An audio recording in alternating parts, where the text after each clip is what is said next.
We're going to cover sections 6.2 and 6.3 in this video, properties of parallelograms. The objectives you can see right here, I will be able to recognize and apply properties of the sides, angles, and diagonals of parallelograms. I'll be able to recognize the conditions and ensure a quadrilateral is a parallelogram, and I will be able to prove that a set of points forms a parallelogram in the coordinate plane. So let's take a look at first the properties of parallelograms, and the first property of a parallelogram will actually be the definition of a parallelogram. So a parallelogram is a quadrilateral. We don't have that in the definition. Once we know it's a quadrilateral, four-sided shape is what that is. Both pairs of opposite sides are parallel.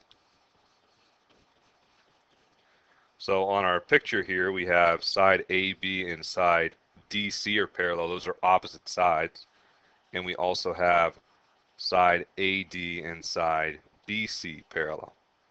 So whenever we have two pairs of opposite sides, we have a definition of a parallelogram. Number 2 says both pairs of opposite sides are congruent. So that means AB and DC are congruent and AD and BC are congruent. By the way, these first 5 properties work.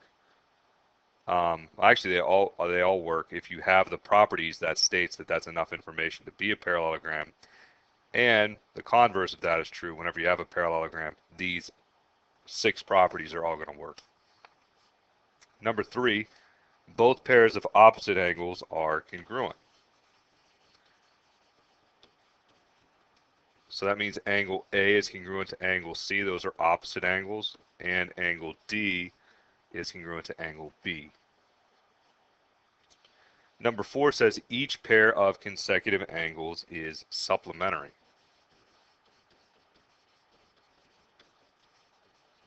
So we can write a lot of things here.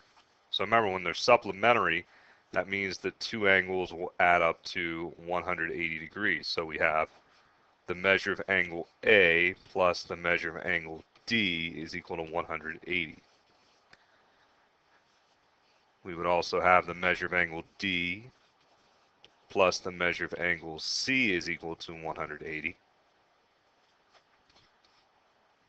We have the measure of angle C plus the measure of angle B is equal to 180. And lastly, we have the measure of angle A plus the measure of angle B is equal to 180. That fits in nicely with our last property where it says that the angles are congruent. Number 5 says the diagonals of a parallelogram bisect each other. The nice thing about parallelograms is they remind you of a lot of the vocabulary we've been going over all this year. We have congruent, supplementary, parallel. Now we have bisect. Remember, that means to cut into 2 equal parts. So we would say segment AE is congruent to segment EC. And the other diagonal that's bisected or cut into 2 equal parts is segment DE is congruent to segment EB. Lastly is number 6. It says one pair of opposite sides of a quadrilateral is both parallel and congruent. So if we just have one pair that are congruent and parallel, that's enough to say it's a parallelogram.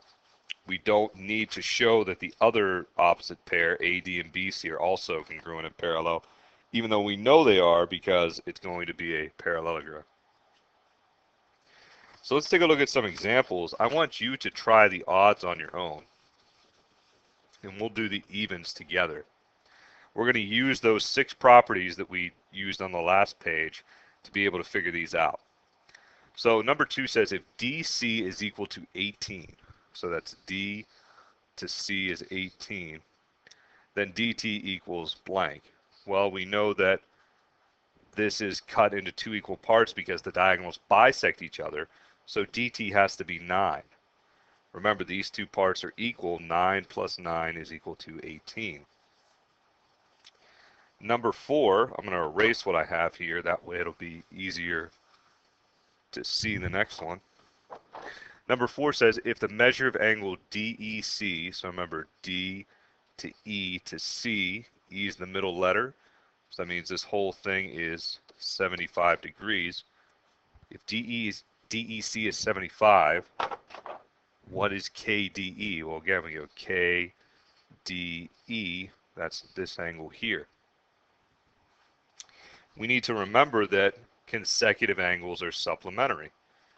So we have 75 plus x is equal to 180, and that just means KDE is 105 degrees.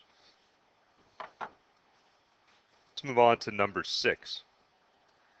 It says if the measure of angle 1 is 30 degrees, the measure of angle 2 is 40 degrees, what is the measure of angle 3? Well, this isn't a property that we stated explicitly or directly in the last one. We have to remember we have parallel lines. That's something we talked about. That's the definition of a parallelogram. And you should remember alternate interior angles. Again, another vocabulary word that we learned. I actually traced the wrong lines. Let's see, so angle 3 is formed with this line.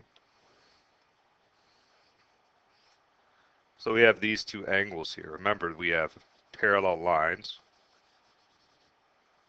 So angle 1 and angle 3 have to be congruent. So that means the measure of angle 3 is 30 degrees. Let's take a look at number 8. It says if dt is equal to 7. So dt is 7. kt is 9.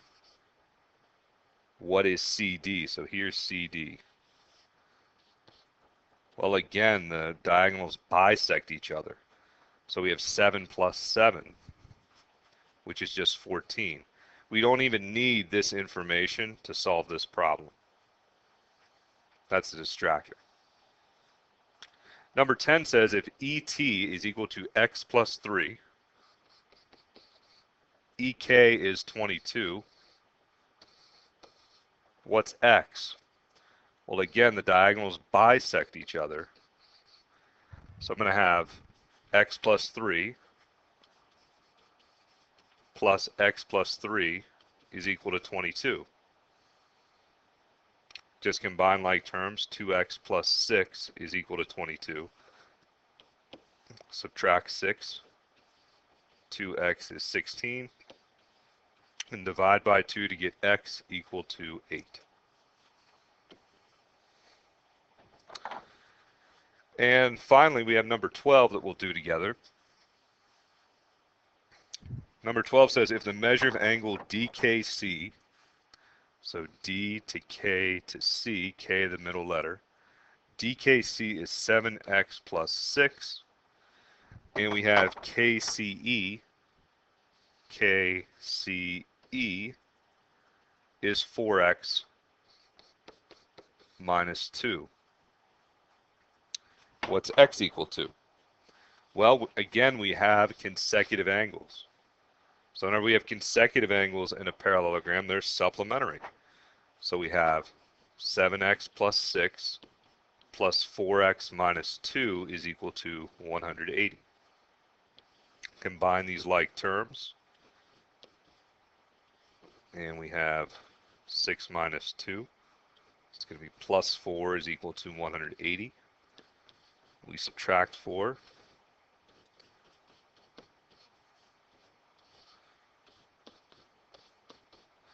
And we get x is equal to 16.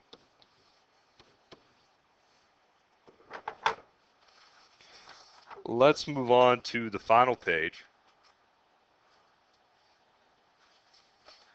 We're going to complete each statement about the parallelograms. So we'll actually do all of these together. So the first one says, what's DG? Remember, this symbol here means parallel. DG is parallel to an opposite side, which is EF. Why?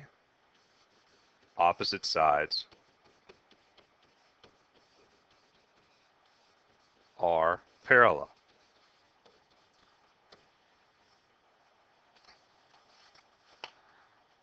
So let's look at the next one. It says DE, that's this top line here, D to E, is congruent to which one? Well, the opposite sides are also congruent. So DE is congruent to segment GF. Opposite sides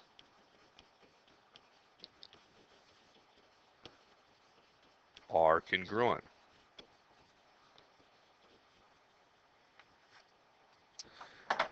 Number 15 says GH is congruent to what? Well, GH is halfway down this diagonal, and we know the diagonals bisect each other, so HE is what it's congruent to. Why? Diagonals bisect each other.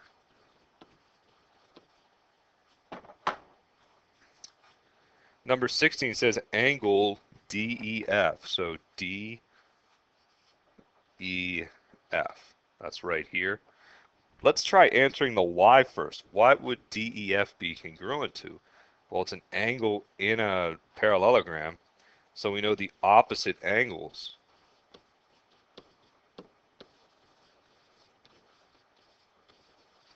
are congruent. So what's the opposite angle from DEF? Well, that would be that angle there. We need a name with 3 letters, so it would be angle DGF. Just have a couple more. Number 17 says angle EFG. EFG is supplementary to which angle? Again, let's answer the why. We know that consecutive angles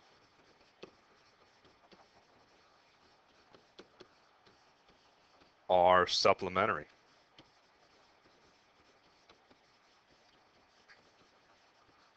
So we need a consecutive angle. One of those angles would be angle DGF or angle DEF. Again, the consecutive angles are supplementary. Sorry. The last one, number 18, says DEG. So DEG is going to be congruent to what? Well, I see here that this is only part of the angle. So we did a problem like this before, where we said that we had the parallel lines and the alternate interior angle would be congruent. So there's a lot of different ways we can name this angle. We'll call it angle EGF. Why? Alternate interior angles.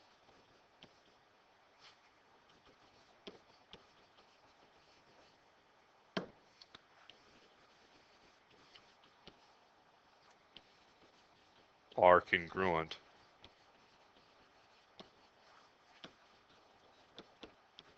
with parallel lines. So we have parallel lines. That's why we get this answer. I hope that's helpful, and again, we'll have more practice with all of these properties in class.